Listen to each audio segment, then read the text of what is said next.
What's up, travelers? Welcome back to my channel. It's been such a quiet and beautiful morning. I suppose the stillness and silence within me is due to nature just always knowing how to take my breath away. Welcome to Harpers Ferry. Maybe it's a good thing that Mother Nature forces me into silence. Gives me an opportunity to center my thoughts and refocus after what was a really busy and stressful week at work. I've been reading some books to help with my stress. The book that I'm reading currently is called The Obstacle is the Way by Ryan Holiday. It's a short 4-hour listen on Audible, which I started yesterday and finished on my drive up this way. And it's also one of the reasons why I decided to come out and even do this hike in the first place. The book essentially, like climbing this mountain, teaches you how to approach obstacles and face your fears as it relates to pursuing your goals, irrespective of how big or small. This is my second time to Harpers Ferry. First time, though, tackling the Maryland Heights Trail, so I'm really excited and looking forward to it. If this is your first time visiting my channel, my name is Sade. Thank you guys so much for stopping by to spend the day with me. This town, Harpers Ferry, is located in West Virginia. It's situated about an hour outside of the DC area. It's an historical national park featuring 19th century style buildings and Civil War relics. The history is actually quite interesting, but it's not the purpose of this video today, so we're going to do this hike. And if you may be wondering, Sade, you said that Harpers Ferry was in West Virginia. Why is the hike called Maryland Heights Trail? Well, to answer your question, Harpers Ferry is a point where you can peer at all three states, West Virginia, Maryland, and Virginia, from the observation viewpoint near the top of this mountain. It's about 4 miles round trip with varying degrees of difficulties, some of which I hear are very steep inclines at certain points. I'm told it'll take me about 2.5 hours to complete the entire round trip, so we should probably get started.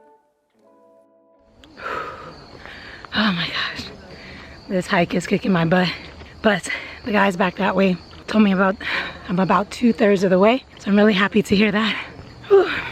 I'm not a hiker by any means, but I do like to be out in nature, you know, who doesn't?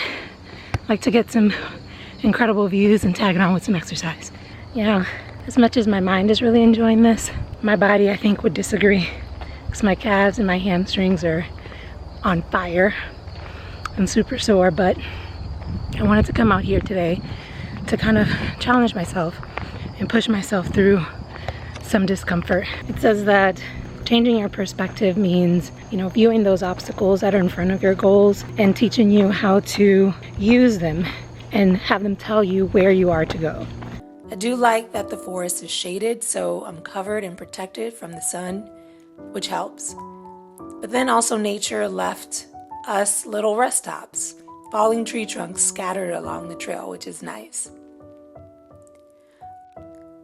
The book I'm reading says that to overcome obstacles, you have to be disciplined in 3 steps. The first being with perspective, how you see the problem, your attitude and approach to conquering the difficult terrain ahead. It says that changing your perspective means viewing the obstacles that are in front of your goals as teaching you how to get where you want to go. In other words, quoting Ben Franklin, that which hurts also instructs. There's school in suffering. So to help you calibrate your perspective, the book recommends you use some introspection to actively break down those problems into opportunities. The author asks that you put aside for a moment what you're afraid of. Break it apart and ask yourself to explain why is it that you're afraid. Instead, analyze it.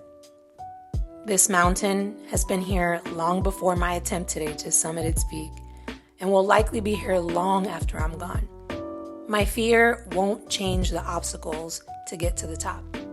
Rather, the book says that in breaking down what I'm afraid of, I retain the ability to inject reasoning and perspective into the problem. What were my fears in doing this hike today anyway? Although I ultimately enjoy a solo trip, I still get a bit anxious and afraid. I worry about whether I'll be safe, or will I get lost? Will I be eaten by a bear? I mean, I suppose those are not totally irrational fears, but the book says that when you feel yourself about to freak out, instead ask yourself, what am I not choosing to see right now? What important things am I missing because I chose worry and fear over introspection, alertness, or wisdom? The author talks about the reason why astronauts and SEALs train to stay cool under stress more than anything else. It's because panic can easily override process, reason, and logic. Rather, the book says if you lean into those obstacles, they'll illuminate new options, different paths to climb, showing you the way. Now, when you found that passage around that obstacle, that you're facing in front of your goal, you'll need some momentum, and that requires the second discipline that the book recommends, and it's action. The book argues to accomplish your goals, there is only one way, and that's to meet problems with the right action. So starting from anywhere, any point in your life, the author says that if you want momentum, you have to create it. And as a reference, he points to the success stories of over half of, the Fortune 500 companies like United and Microsoft and FedEx and Disney, etc., that either got their start during a depression or a recession or some other crisis in recent history.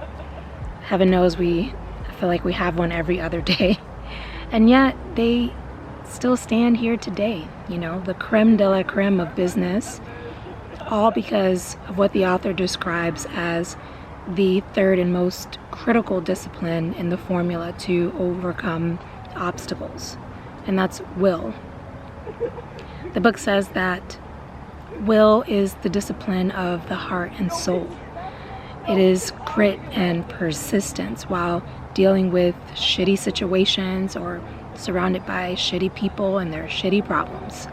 Will is what will help you survive and thrive the days that are just take every ounce out of you, it seems. It is perseverance, injected into your life like an IV every single day.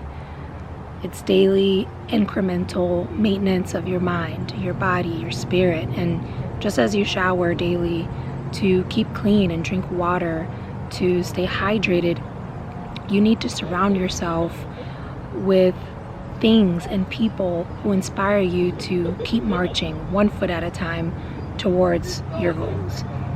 So the overarching theme and takeaways, I'd say, would be to manage your perception in the face of adversity. Say thank you, but I got this, to your fears. Take action by leaning into your obstacles with a clear mind. Instead, reason with your fears, which may in turn help you to think of new ways of how to overcome them.